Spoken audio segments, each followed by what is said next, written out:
This session is with Dennis Fisher at 8:30 p.m. Mountain Time on May 15th, 2017 for 10 minutes. And since you've already had sessions, you can ask questions right away. If you have. Okay. If you have. I don't have any questions. Okay. Okay, I'm seeing a golden sun over you, and it has many, well, it's different than rays. It's like these very interesting projectiles coming from it that come out and then they go at an angle. So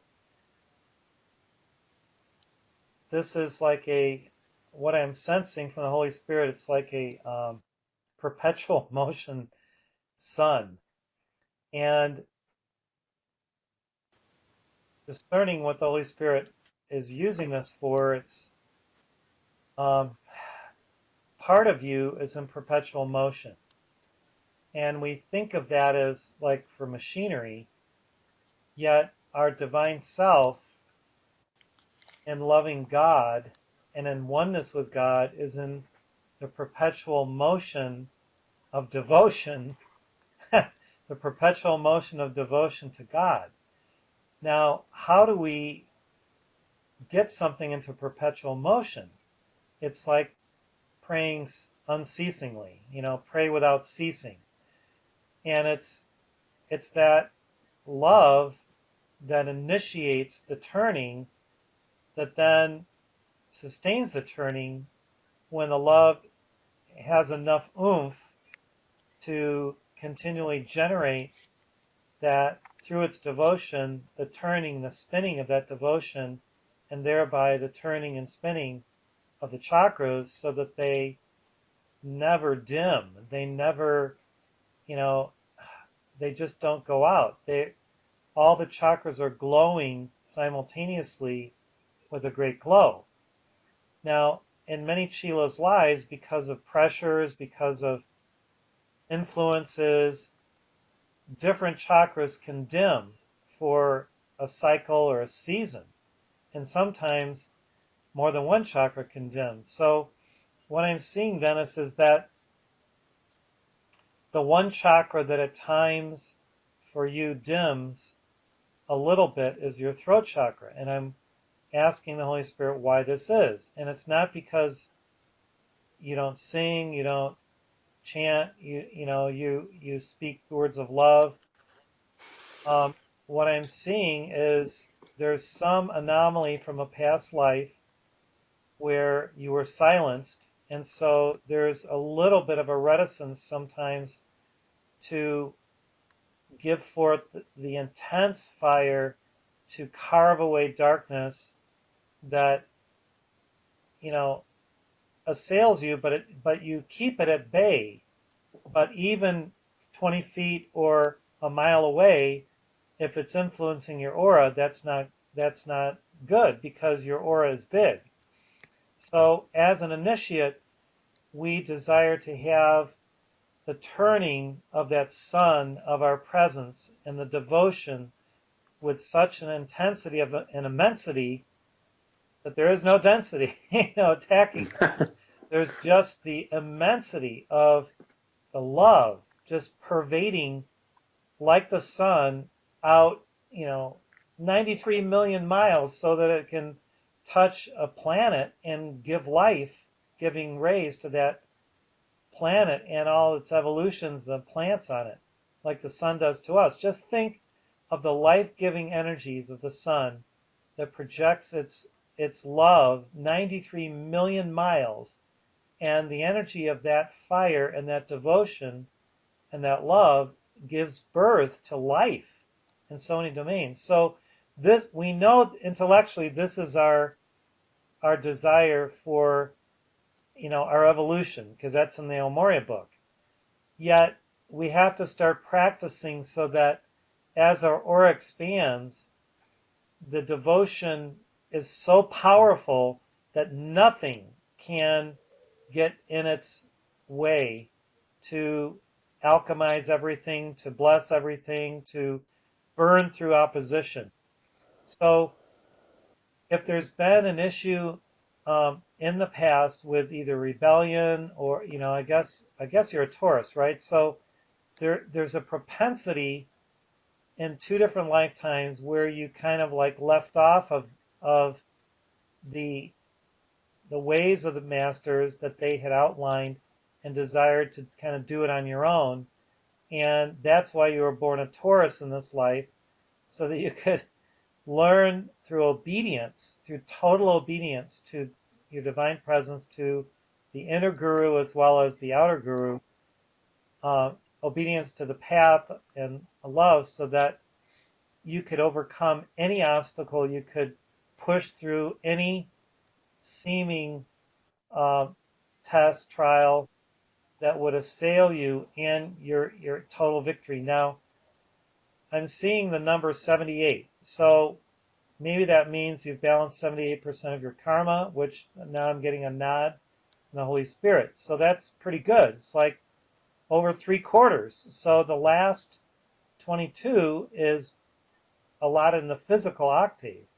So you've reached into the physical octave already, and to really, master all the cycles of light and darkness in the final quadrant will take a greater thrust. And this is where the power of the word is absolutely essential. And doing sometimes, instead of the love mantras and the devotional bhajans, it's doing the super fiery, either Estrellas or Michaels or something, where even for 10 minutes twice a day, if you could do it, would send the light so far out that any negativity, negative impulses would have no effect on you, your home, your relationships, your work, your service, your abundance, all that.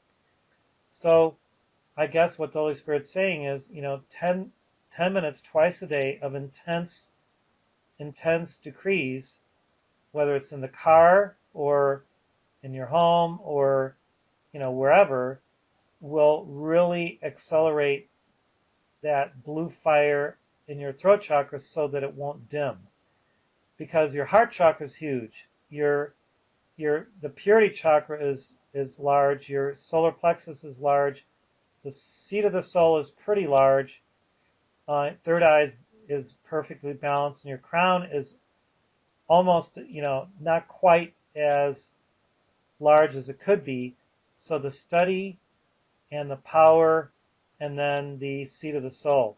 Now, your soul chakra, you would think, because of who you are, would be, totally perfect and balanced, but there's just a little bit of, let's see, what's the term? Erraticness in terms of how it's manifesting. It's more like, instead of perfectly balanced, it's large, but it's not perfectly balanced. So what does that mean? Study Afra's book, meditate on your soul, everything about your soul. You love Saint Germain already, so from the vantage point of Saint Germain, you've got it down. Afra will complete the understanding more of the soul, so that it complements Saint Germain, because they're in perfect polarity, May 1st, November 1st. So, let's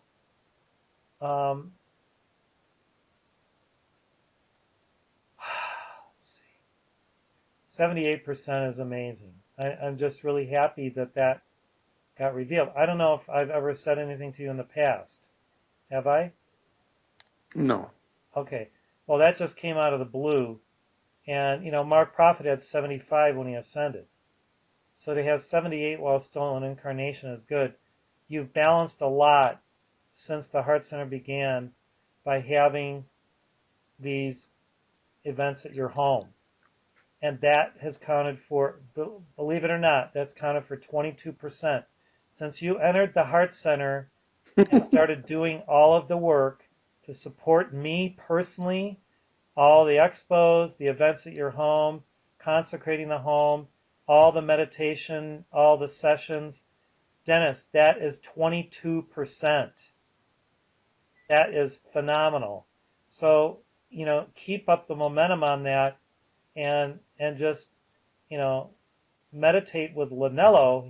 The Holy Spirit says to discern what else you can do to accelerate it.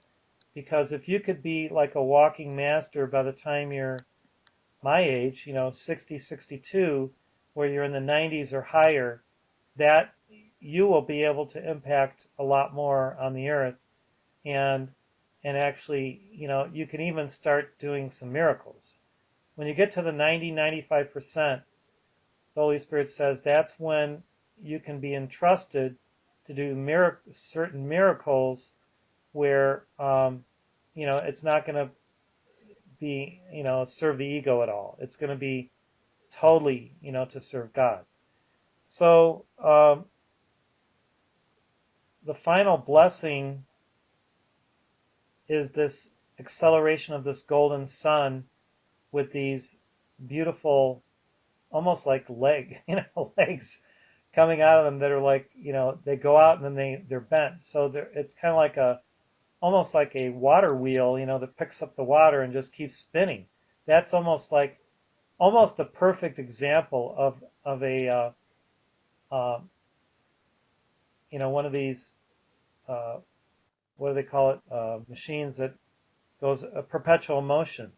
All it takes is the water coming, and then it just keeps going. So the water is the devotion. The water is the love, is the devotion, and you have that. So you've actually got a momentum on um, this matrix of the perpetual motion, and it's just a matter of not letting the throat chakra go, dim a little bit, and then balancing the seat of the soul, and then the crown through a little bit more study. Um, you've got the meditation part, but the study, you can go a little deeper in your study. So that's pretty much it. It's been 12 minutes. Well, thank you, David. It's all right on.